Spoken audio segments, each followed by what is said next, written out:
नमस्कार, आप देख रहे हैं इनसाइडर लाइव। मेरा नाम है काजल तिवारी। पांचवें चरण में बिहार के जिन 5 लोकसभा सीटों पर वोटिंग हुई, उसमें 2 सीट हॉट सीट रही।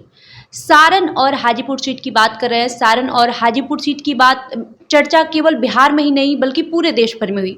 एक तरफ वजह थे चिराग पासवान, जिन्होंने इस बार हाजीपुर से चुनाव लड़ा। वहीं दूसरी ओर सारण सीट से रोहिणी आचार्य राजद की प्रत्याशी थी और उनका जमकर चर्चा हुआ। शुरुआत हाजीपुर से करेंगे। हमारे साथ चर्चा करने के लिए हमारे एडिटर पवन प्रकाश मौजूद है। सर, हाजीपुर में क्या लगता है कि चिराग पासवान अपने पिता के जो उनके पिता ने इतिहास बनाया है उसको इस बार दोहरा पाएंगे? इतिहास इन टर्म्स ऑफ अभी तो पहला ही चुनाव लड़ रहे हैं वहाँ से। रामविलास पासवान वहाँ से 8 बार सांसद रहे हैं, हारे भी हैं। रामसुंदर दास ने हराया था 2009 में। लेकिन क्या है कि 8 बार सांसद रहना और उसके बाद से सबसे अधिक वोटों से जीत कर रिकॉर्ड बनाना, ये एक बहुत बड़ा रिकॉर्ड है। चिराग पासवान कम से कम इस चुनाव में वो नहीं मतलब दोहरा सकते हैं, ऐसी उम्मीद है। क्योंकि इस बार लड़ाई जो है बहुत टफ है उनके लिए। पासवान, हम लोग वहाँ पे जब हाजीपुर में ग्राउंड रिपोर्ट के लिए गए थे तो आप भी थे उसमें, तो उसमें पासवान वोटर्स का भी जुड़ाव थोड़ा सा कम हुआ है चिराग के लिए। चिराग एनडीए की तरफ हैं या नीतीश कुमार के साथ हैं, इसलिए भी, या चिराग से नाराज़गी नहीं है। नाराज़गी ये है कि वो भाजपा के साथ है, नाराज़गी ये है कि वो नीतीश कुमार के साथ हैं, जदयू के साथ है। तो नाराज़गी के बावजूद चिराग पासवान को इस सीट पर बहुत दिक्कत नहीं है। जो शिवचंद्र राम उनके खिलाफ लड़े हैं, पिछले बार वो पशुपति पारस के सामने थे, उससे पहले भी चुनाव लड़े हैं, लेकिन वो खास काम कर नहीं पाए। चिराग पासवान पिछली बार हम जमुई से थे, इस बार उन्होंने ज़बरदस्ती वो सीट एनडीए से अपने खाते में ली और पशुपति पारस को टिकट किया। पशुपति पारस का फैक्टर वहाँ से ख़त्म हो चुका है। तो चिराग पासवान की अपनी जो पॉपुलैरिटी वहाँ के विधानसभा सीटों पर है, मतलब पूरे लोकसभा क्षेत्र में सभी सीटों पर जो है, वो विधानसभा वार देखेंगे तो सिर्फ 2 ही सीट एनडीए के पास है। लेकिन उससे मतलब नहीं है। चिराग पासवान का एक अपना ऑरा है, अपनी इमेज है। और सुरक्षित सीटों का एक सबसे बड़ा ये होता है कि उसमें बाकी जो दूसरे कास्ट के वोटर्स हैं, वो सारी चीज़ें हैं, वो इधर की तरफ ज़्यादा आती हैं। ये इतिहास हाजीपुर का चला आ रहा है, इस बार भी वो बरकरार ही रहेगा। वोटों का मार्जिन कम ज़्यादा हो सकता है, लेकिन चिराग पासवान को जीत मिलने में बहुत दिक्कत नहीं दिख रही है। चिराग पासवान के लिए कहीं न कहीं ऐसा लगता है कि अगर वो एनडीए के साथ ना होकर भी अगर चुनाव लड़ते तो कहीं न कहीं उनको अपने पिता रामविलास पासवान के लिए एक लोगों के अंदर सॉफ्ट कॉर्नर जो बना हुआ है, इसका भी उन्हें फ़ायदा मिल सकता है। चिराग पासवान के लिए पर्सनल एक सीट निकालना कोई मुश्किल की बात कभी नहीं रही है। चिराग पासवान अभी के टाइम में हारेंगे किसी भी सीट से, जिस सीट पर वो लड़ रहे हैं, वैसा मुश्किल है। जमुई से भी वो नहीं हार सकते थे और यहाँ से भी नहीं ही हारेंगे। लेकिन क्या है कि चिराग पासवान अपना भविष्य एनडीए के साथ देख रहे हैं। उन्हें नहीं दिख रहा है कि वो आरजेडी के साथ आकर कुछ बड़ा काम कर पाएंगे, क्योंकि आरजेडी की एकमात्र पॉलिसी इस दिशा में चल रही है कि तेजस्वी यादव को सीएम जितनी जल्दी से जल्दी बनाया जा सके। आरजेडी फुल कंट्रोल चाहती है बिहार पे, जबकि चिराग पासवान को बिहार के साथ दिल्ली भी देखना है कि अगर बिहार में बात नहीं बनी तो उन्हें दिल्ली में रहना है, दिल्ली में बात ना बनी तो उन्हें बिहार में रहना है। तो चिराग पासवान के पास ऑरा खुला हुआ है, उन्हें बिहार तक सीमित नहीं रहना। जबकि आरजेडी की सोच में बेसिक ये है कि ठीक है, दिल्ली में हम प्रयास करेंगे, लड़ाई करेंगे, सब कुछ करेंगे, लेकिन नहीं भी होगा तो कोई दिक्कत नहीं है। हम अपना बिहार में हमको चाहिए 80 सीट चाहिए, 100 सीट चाहिए, सरकार बनाना है। सब कुछ आरजेडी का बिहार पर डिपेंड करता है और वो भी तेजस्वी यादव के इर्द गिर्द डिपेंड करता है। उनके लिए चिराग या कोई भी आदमी तेजस्वी से ज़्यादा इंपॉर्टेंट कभी नहीं हो सकता है, चाहे वो कितना भी वोट ले आए, चाहे वो किसी भी कम्युनिटी को कैटर कर ले। लेकिन चिराग आरजेडी के लिए सिर्फ और सिर्फ तेजस्वी महत्वपूर्ण है। चिराग अपना महत्व चाहते हैं, इसलिए वो आरजेडी के खिलाफ है। तो ये साफ है कि हाजीपुर सीट से चिराग पासवान इस बार जीत रहे हैं। अब हम सारण सीट की बात करेंगे। सारण की चर्चा इसलिए भी हुई कि सारण से इस बार लालू यादव की बेटी रोहिणी आचार्य चुनावी मैदान में थी। रोहिणी वही बेटी है लालू यादव की जिन्होंने अपने पिता को किडनी दिया था। किडनी फैक्टर भी वहाँ बहुत काम किया है। हालांकि हम सर से जानेंगे कि सर क्या लगता है कि इस बार रोहिणी आचार्य वहाँ से जीत पाएंगे? जीतेंगे या नहीं जीतेंगे, लेकिन लड़ाई बहुत मुश्किल वाली है। 2009 में जब आखिरी बार लालू यादव सांसद चुने गए थे, उसके बाद 2013 में वो कन्विक्ट हुए, फिर वो चुनावी राजनीति से बाहर हो गए, सजा याफ्ता हो चुके हैं, अभी जमानत पर बाहर है। तो जब 2009 में चुनाव लालू यादव ने जीता था सारण सीट से, उस समय दो सीट से वो चुनाव लड़े थे। एक सारण से, दूसरा सीट पाटलिपुत्र थी जो पटना के कंस्टिट्यूंसी में आती है। पाटलिपुत्र में वो लालू यादव हार गए, लेकिन 51,000 वोट से वो सारण जीत गए, राजीव प्रताप रूडी को हराकर। तो निश्चित तौर पर लालू जैसे ही खड़े होते हैं, रूडी कमज़ोर पड़ जाते हैं। लेकिन लालू की उस हार के बाद, लालू की उस जीत के बाद रूडी कभी नहीं हारे। उन्होंने पहले राबड़ी देवी को हराया, फिर चंद्रिका राय को हराया। चंद्रिका राय उस सम आज भले ही भाजपा के साथ हैं, जदयू के साथ हैं और एनडीए के फोल्ड में हैं, लेकिन उस समय लालू के समधी हुआ करते थे और उसी नाते उन्हें चुनाव में लड़ाया गया था। लेकिन जब चंद्रिका राय के खिलाफ 2019 में रूडी ने लड़ाई की, तो 1 लाख से ज़्यादा वोटों से जीते, लेकिन राबड़ी देवी को सिर्फ 40,000 वोटों से हरा पाए थे।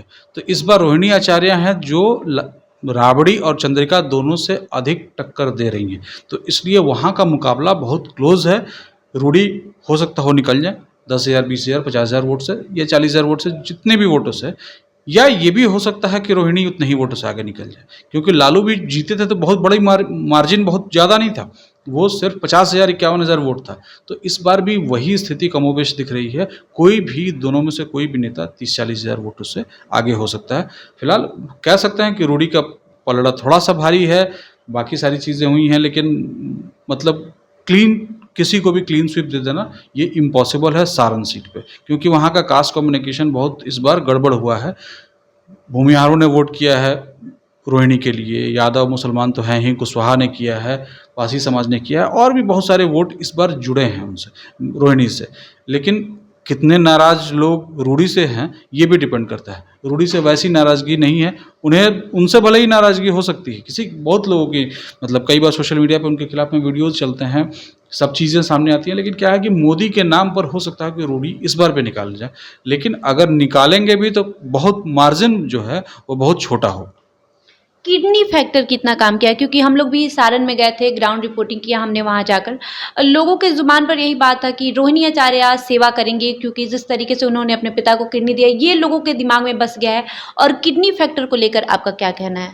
किडनी फैक्टर बहुत इंपॉर्टेंट नहीं है। हालांकि कुछ महिलाओं को हो सकता हो कि इमोशनली बहुत अटैचमेंट हो, लेकिन उनके समर्थकों को और बड़ा समर्थक बनाने के लिए ये फैक्टर काम कर सकता है। लेकिन जो उनके विरोध में है वो कुछ भी कह सकते हैं, किडनी दिया तो क्या हुआ, पिता को ही दिया, या और भी बहुत सारी चीज़ें कह सकते हैं जो झूठ भी हो सकती हैं, सही भी हो सकती हैं, गलत भी हो सकती हैं, लेकिन उस पर बहुत कोई मेजर इम्पैक्ट कि किसी बेटी ने अपने पिता को किडनी दे दी और वो चुनाव में लड़कर जीत जाए, ये संभव नहीं है। ठीक है, एक माहौल बन सकता है, जिन महिलाओं से वो मिलेंगी, वो देखेंगी, उनके बारे में बात करेंगी। गाँव की महिलाएं इस मामले में ज़्यादा इमोशनल होती हैं, ज़्यादा सेंटिमेंटल होती हैं, तो हो सकता हो कि वो ज़्यादा उनसे प्रभावित हो जाएं, लेकिन फाइनली वोट पैटर्न पर इसका बहुत इम्पैक्ट नहीं दिख रहा। मधुबनी सीट की बात करेंगे, मिथिलांचल की सीट है मधुबनी। यहाँ से इस बार बीजेपी ने अशोक कुमार यादव को उतारा है, वहीं राजद की तरफ से अली अशरफ फातमी को उम्मीदवार बनाया गया है। सर, क्या लगता है कि इस बार राजद ने अली अशरफ फातमी को उतारा है, कितना कामयाब उम्मीदवार होंगे मधुबनी के लिए? राजद ने ये सीट पिछले बार लड़ी नहीं थे, मतलब पिछले बार यहाँ से वीआईपी के बद्री पूर्वे थे चुनाव में, और अशोक यादव बहुत आराम से जीते थे। आराम से ऐसे कि 4,54,000 जीत का मार्जिन हो गया था। तो आप सोच लीजिए कि अशोक यादव के पक्ष में कितना बड़ा जन समर्थन था। उनको लगभग 6 लाख के आसपास वोट मिला था, जिसमें 4,54,000 से वो जीते थे, यानी कि जो उनके सामने किसी को कोई वोट मिला ही नहीं। बद्री पूर्वे को 1 लाख 1.5 लाख वोट मिले, बस काम खत्म हो गया। तो वैसे वहाँ पर लड़ाई नहीं दिखेगी, लेकिन अली अशरफ फातमी की एंट्री से थोड़ा सा फ़ायदा ये होगा कि हो सकता है कि मुसलमान ज़्यादा एग्रेसिव होकर वोट करे, या और भी दूसरे फैक्टर्स काम कर सकते हैं। लेकिन पिछली बार की जीत का मार्जिन इतना बड़ा है कि उसे अली अशरफ फातमी को भर पाना थोड़ा मुश्किल होगा, क्योंकि वो बेसिकली मधुबनी से नहीं, कभी जीते नहीं हैं। वो एक बार सांसद रहे हैं, और वो भी रहे हैं दरभंगा से, जो बगल की सीट है। तो हो सकता है कि थोड़ा बहुत इम्पैक्ट काम कर जाए, लेकिन आरजेडी उनके लिए मेहनत भी कर रही है। लेकिन इस मार्जिन को, वो 4,54,000 के मार्जिन को एक चुनाव में निपटा देंगे उसी उम्मीदवार के सामने, उसी सरकार के सामने। अगर वो मोदी के नाम पर जीते थे तो मोदी इस बार भी है, तो मोदी किसी के मन से कितना उतर जाएंगे, या 4,54,000 लोग एक साथ छोड़कर मोदी को उतर जाए, तब तो बात ही अलग है। लेकिन ऐसा होता नहीं है, ये थोड़ा मुश्किल है। इसलिए ये इस सीट पर एज जो है वो एनडीए को है, यानी कि अशोक यादव को है, भाजपा के। तो मतलब ऐसा कह सकते हैं कि अली अशरफ फातमी को भी उतारना राजद के लिए बहुत कामयाब नहीं दिख रहा है। अब हम बात करेंगे सीतामढ़ी सीट की। सीतामढ़ी सीट से इस बार जदयू ने अपने उम्मीदवार को बदल दिया है। जदयू ने वहां से देवेश चंद्र ठाकुर को उतारा है। वहीं राजद ने अपने पुराने उम्मीदवार पर ही भरोसा जताया है। राजद की तरफ से अर्जुन राय उम्मीदवार बनाए गए हैं। सर, सीतामढ़ी का क्या समीकरण है इस बार? अर्जुन राय राजद के मतलब हाल फिलहाल में हुए हैं। 2009 में वो चुनाव जीते थे सीतामढ़ी से, तब वो जेडीयू के कैंडिडेट थे और उसी सीट पर वो जीते भी थे। तो सीतामढ़ी ही एक सीट है जो चुनाव की घोषणा से पहले, गठबंधन के नए स्वरूप से पहले फाइनल थी कि वहाँ से कौन जेडीयू से लड़ेगा।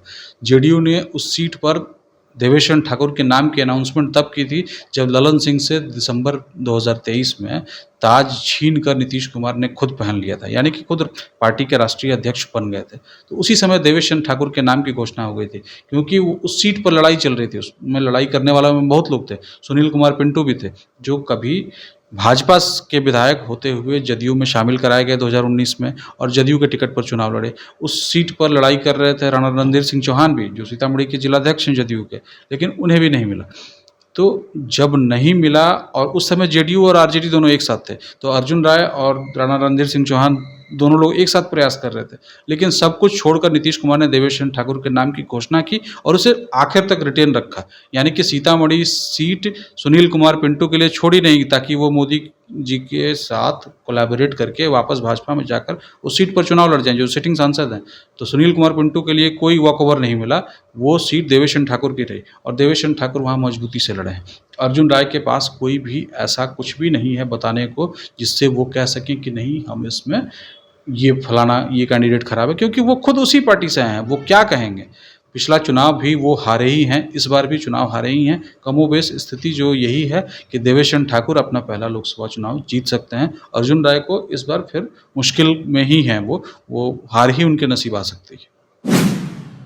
अब बात करेंगे मुजफ्फरपुर लोकसभा सीट की।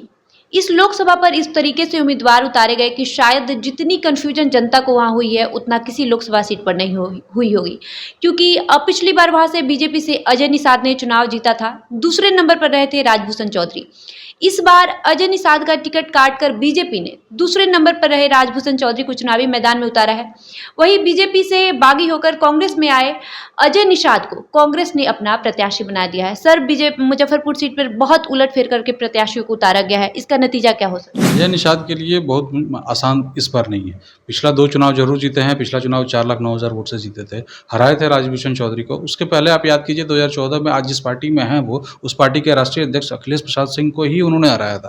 कांग्रेस के उम्मीदवार थे अखिलेश प्रसाद सिंह, लेकिन उससे फर्क नहीं पड़ता है। इस बार अजय निषाद उस फोर्स के साथ नहीं है जिस फोर्स ने उन्हें हमेशा जीत दिलाती रही, मतलब एनडीए का फोर्स। एनडीए के फोर्स नहीं होने के कारण उनको नुकसान होगा। कांग्रेस वहाँ से क्या कर पाएगी जब उसका संगठन बहुत कमज़ोर है या नहीं है, या जो भी करना है अजय निषाद को अपने बूते करना है।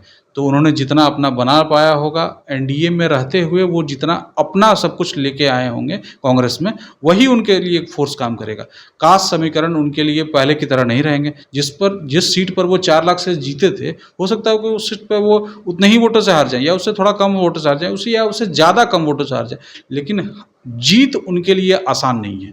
आप देखिए कि पटना साहिब एक सीट है, इस पे शत्रुघ्न सिन्हा भाजपा के उम्मीदवार के तौर पे 2 बार जीते, लेकिन जब 2019 का चुनाव आता है तो शत्रुघ्न सिन्हा उसी सीट पर 2.5 लाख वोटों से हार जाते हैं। यानी कि जितने से जीतते थे उतने से हार गए। तो कहीं ना कहीं ये होता है कि पार्टी बदल लेने से सारा फोर्स आपके पास नहीं आ जाता है।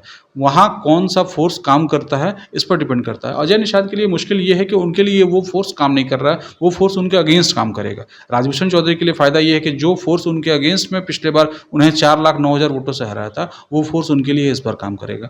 तो कास्ट इक्वेशन दोनों के लिए सेम है। तो आगे क्या होगा क्या नहीं ये पता मुश्किल है, लेकिन फिलहाल एज जो है वो राजभूषण के पास ही है।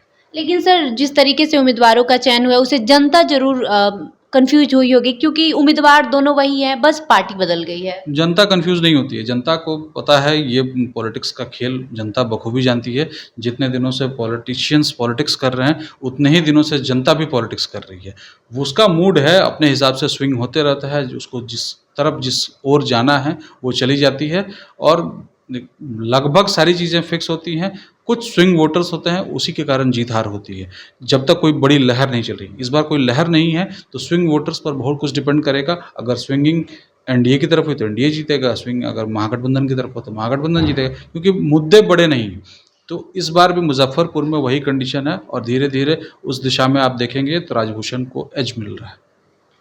तो कहीं ना कहीं पांचवें चरण में भी जिस तरीके के रिपोर्ट्स आ रहे हैं उसके मुताबिक एनडीए की ही बढ़त होती हुई दिख रही है।